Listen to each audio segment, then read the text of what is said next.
Gabby, I wish I was right at your side. I wish I could be talking to you right now. I'd be going through every memory we've made, getting even more excited for the future. I can't live without you. I've lost every day we could have spent together, every holiday.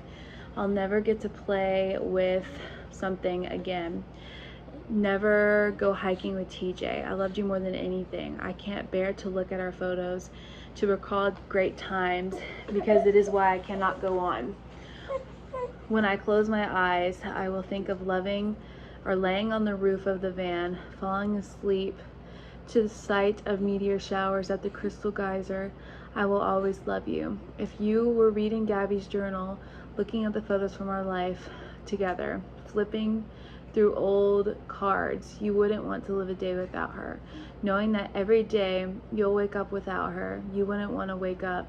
I'm sorry to everyone this will affect. Gabby was the love of my life, but I know adored by many. I'm so very sorry to her family because I love them. I'd consider her younger siblings my best of friends. I'm sorry to my family. This is a shock to them as well as a terrible grief. They loved us so much, if not more than me. A new daughter to my mother, an aunt to my nephew. Please do not make this harder for them. This occurred as an unexpected tragedy.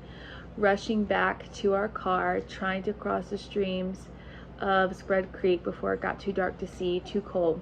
I hear a splash and a scream. I could barely see. I couldn't find her for a moment. Shouted her name. I found her breathing heavily, gasping my name. She was freezing cold.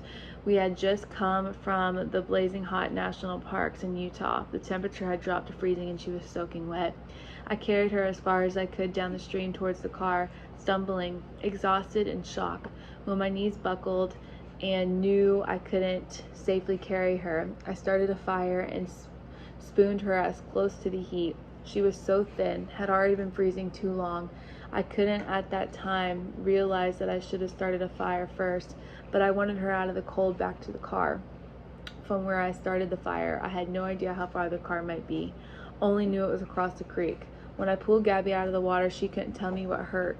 She had a small bump on her forehead that eventually got larger. Her feet hurt, her wrist hurt, but she was freezing, shaking violently. While carrying her, she continually made sounds of pain.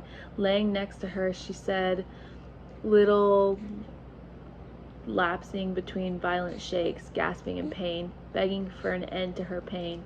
She would fall asleep, and I would shake her awake, fearing she shouldn't close her eyes if she had a concussion. She would wake in pain and start the whole painful cycle again, while furious that I was the one waking her up.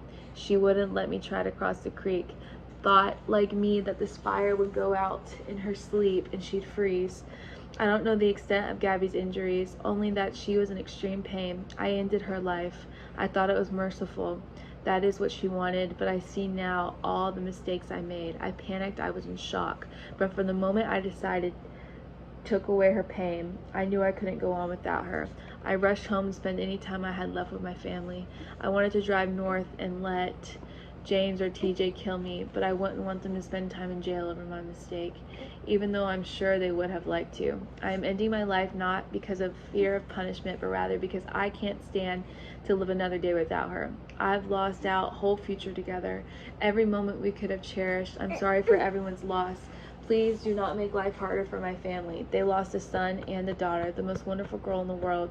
Gabby, I'm sorry. I have killed myself by the creek in the hopes that the animals may tear me apart. This may make some of her family happy. Please pick up all my things. Gabby hated people to litter.